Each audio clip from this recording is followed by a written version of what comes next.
KindaSound Radio. We're tuning in for change.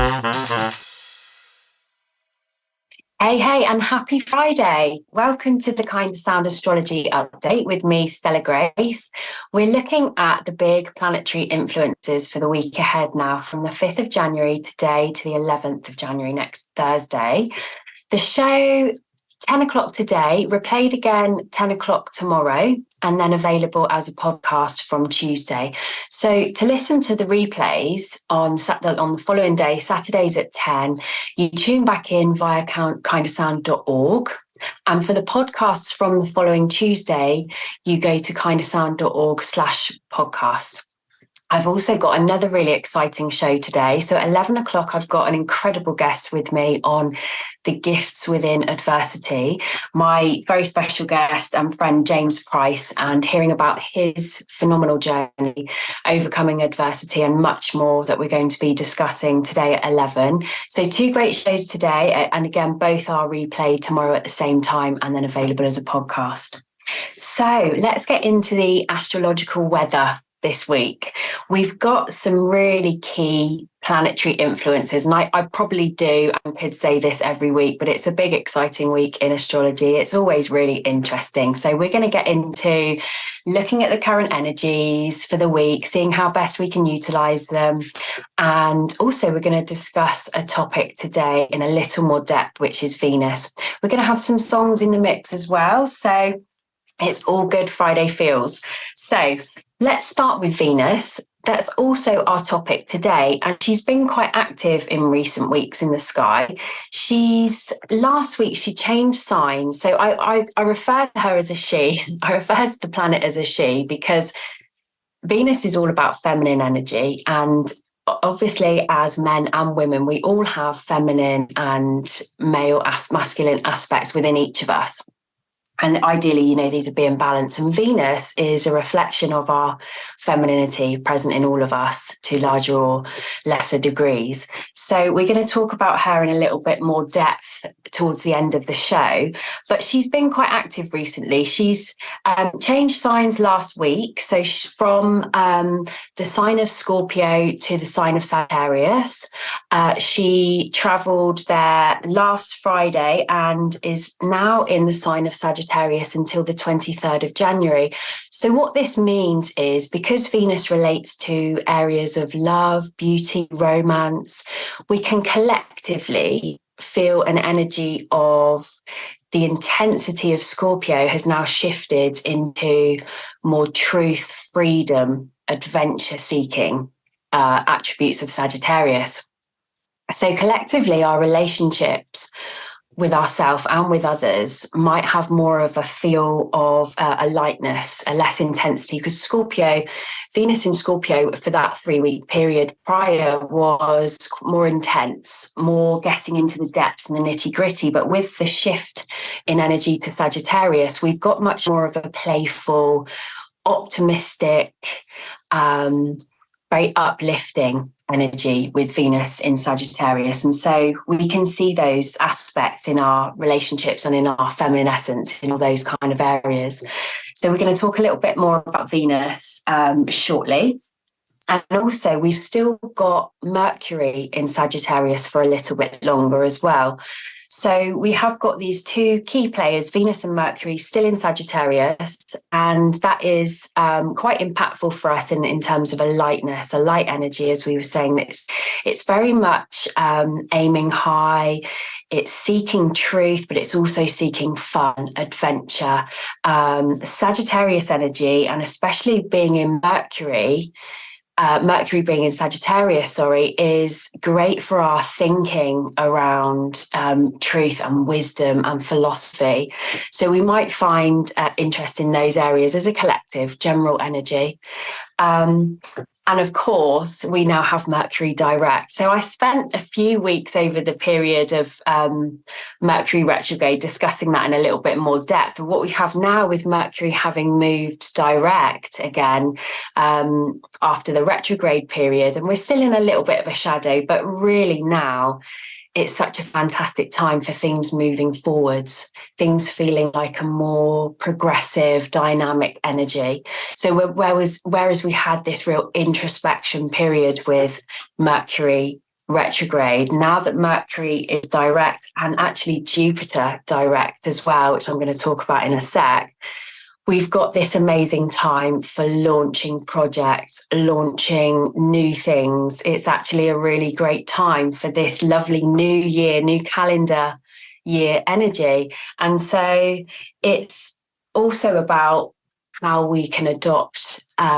It's not just New Year's resolutions, because I think that can be quite, in some ways, it can be a little bit cliche and it can be a little bit self-defeating in terms of, what do I need to try harder at? What do I need to adopt this year that I haven't done before? But actually, a lovely way I prefer to think about it is, what might be serving me better this year? And this is a really good time to utilize that energy with Mercury now direct.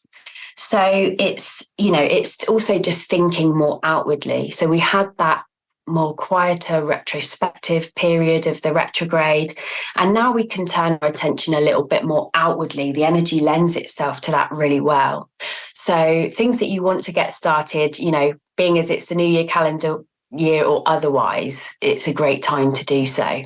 And things will have more of a dynamic feel. The retrogrades are very renowned for causing delays and introspection and more of a consideration period. So now that both Mercury and Jupiter are direct, we have the energy of things moving forward.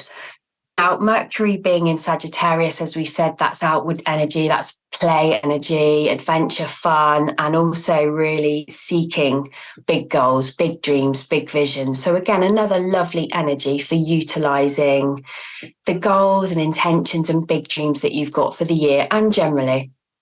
With Jupiter going direct, this is a really interesting one for looking at the structural and material matters in your life that you might want to move forward with, and also bring a touch of luck into, because Jupiter, the planet of luck and good fortune and optimism, moving direct, but in the sign of Taurus. So with Taurus feels, it's lots about earth energy, practicality, and how we kind of navigate our finances.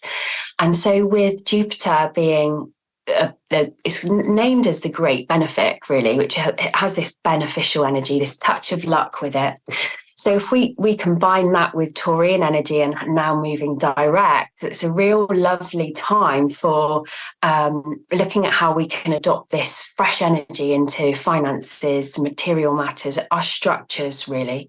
So that can be, it can be financial. It also can just be our routines, how we do things, how we show up every day in the material world on the earth plane. So that's all very Taurian themes. But with wherever Jupiter touches, it really does expand. So you can utilize this expansive energy for more of a sort of key look at those areas. We've also got an amazing time for taking action and all of the forwards momentum that we said, but also we've got this interesting dance in the sky at the moment between some Sag energy that I've mentioned with Mercury and Venus there, but also we've got some Capricorn planets. And I actually think that's a really lovely mix for being quite grounded.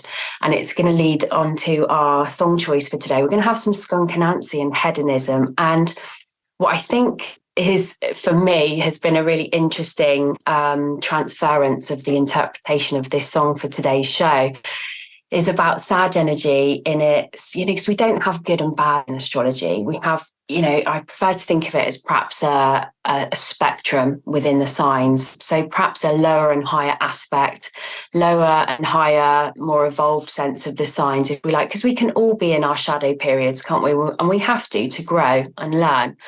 So let's say a more shadow side of Sagittarius might be acting quite recklessly, might be, so full of fun that it's not always considering the consequences of actions.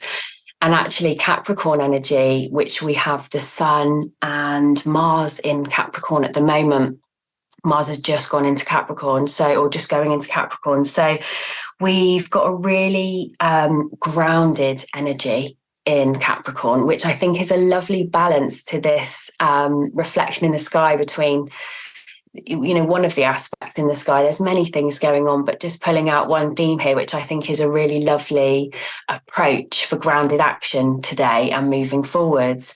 So Capricorn really helps us to, be ambitious, but also look at how practically we're going to achieve those ambitions and goals. Capricorn energy really likes to think about weighing up any cautionary approaches that are needed, thinking about the necessary steps to achieve. And that's really helpful energy for Sag, I find, because, left unchecked, Sagittarius energy is great for being lucky and optimistic and all of those lovely things and adventure seeking, but we also want some grounded balance. So we're going to have one of my absolute favourite songs, Skunk and Nancy, and our lovely Django in the background is going to play that one for us now. Thank you. KindaSound Radio, the station for a global community. Welcome back to the KindaSound Astrology Update with me, Stella Grace. We're looking at the week ahead from January the 5th to the 11th, 2024. And happy new calendar year.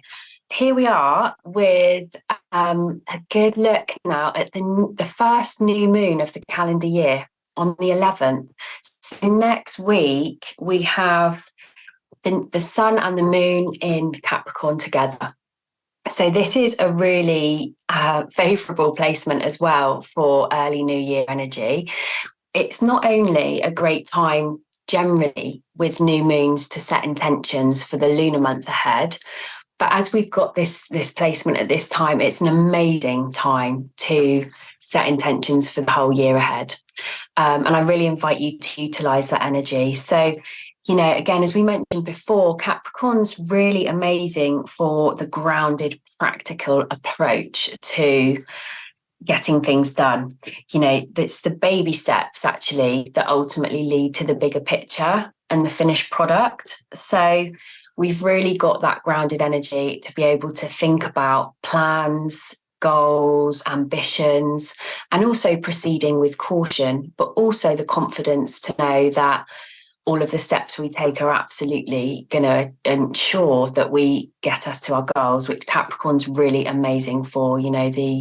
The archetype of the mountain goat that sidewinds, and it doesn't matter how long it takes to get there or how windy the path is, but Capricorn energy will absolutely achieve and reach the top of the mountain. So really, you can really embrace that energy at the moment. It's also the day that the moon is at its newest phase, so completely it's almost, it appears hidden by the sun, but it's with the sun. We have the sun, moon and Mars that day in Capricorn. So Mars being our action energy, our warrior, our more driven side, it's more of a masculine energy. So whereas we mentioned about Venus being the feminine essence, Mars is more of a masculine essence. So again, present within all of us as a reflection of the planets, as above, so below. We all have attributes of all the energies of the planets within us, male and female, within all of us. But whereas Venus is more of our receptive being, intuitive energy, Mars is our doing, getting on, getting things done, dynamic, more masculine energy. So with the sun, moon and Mars all in Capricorn at the new moon, we have all of that grounded practical energy in our thinking, in our doing, in our vitality energy and in our emotional energy, because the sun and the moon lend itself to those areas collectively as well. So it's an amazing time for thinking and acting upon all these lovely goals that we have and that we want to bring into fruition. Let's come on to our theme. We're going to discuss Venus in a little bit more detail now before our final song. So, as I mentioned, as well as being a feminine energy, she also governs all things love, beauty, the aesthetics, romance, and she also governs our values and our personal tastes. So the things that we find appealing, the things that we find aesthetically pleasurable, the things that we are drawn to. So she really does have a key feature for us in our values that are intrinsic to our relationship needs as well, because she is often about a relationship with another.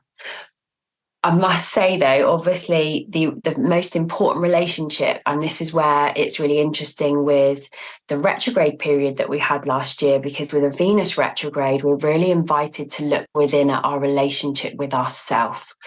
And so we always have that opportunity, even without a retrograde, to remember that Venus and generally our reflections of our relationships are ultimately about we hold with our self-pride predominantly. And so Venus gives us a real ability to sort of nurture that within ourselves. And that becomes a reflection of how our relationships nurture externally.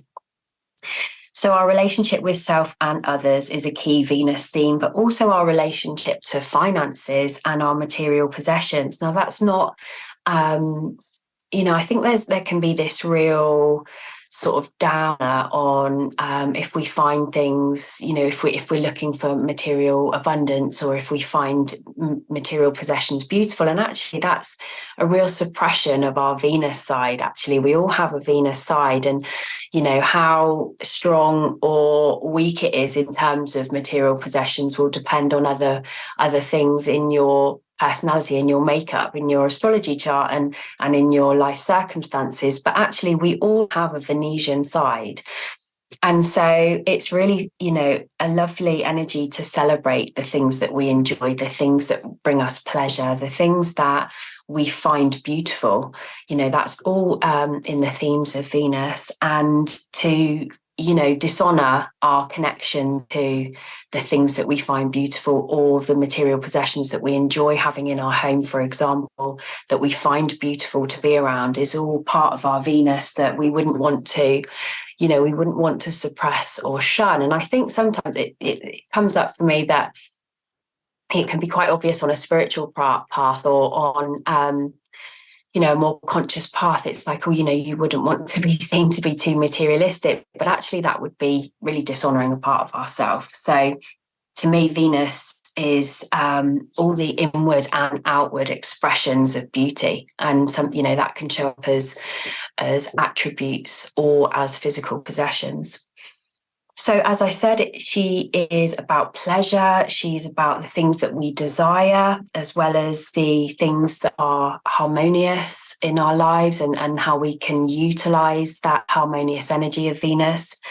It's the feminine essence. So it's more receptive, it's intuitive, it's a being energy rather than a doing energy. It's quite a surrender energy. It's about grace, charm, beauty. It's the kind of, I want to say softer attributes, but not in terms of a weak sense, softer as in gentle, as in caring, nurturing, loving, giving. They're all very Venus attributes. And she spends a good 3 or so weeks in each zodiac sign. And Venus is also quite close to the sun. So we do have this impactful energy from her collectively, because it's close to the sun, being close to, what's representative of our vitality, of our life force. So often an impactful energy in the sky at any one time, really, and depending on what sign Venus is in. Venus rules the zodiac signs of Libra and Taurus. And again, those zodiac signs will often have attributes of being drawn to beautiful things, being drawn to aesthetics, but also being quite harmonious. Certainly Libra energy is very harmonious and diplomatic in itself. So we see those linked with Venus and the zodiac signs that she rules.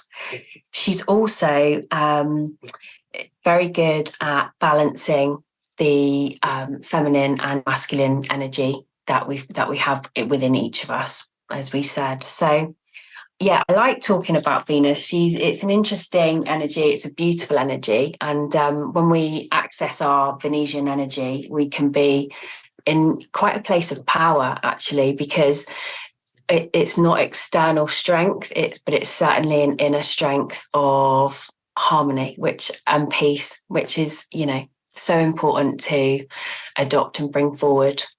So we're going to finish today on a song about Venus, really, to me, and linking to this, because Venus, all the planets are also associated with a day of the week, and Venus's is Friday. So it was just perfect that we discussed this on the Astrology Update show, and also have this song by The Cure, Friday I'm in Love, which is a perfect Venusian theme. So I look forward to seeing you again next Friday on KindaSound.org at 10 for the Astrology Update show.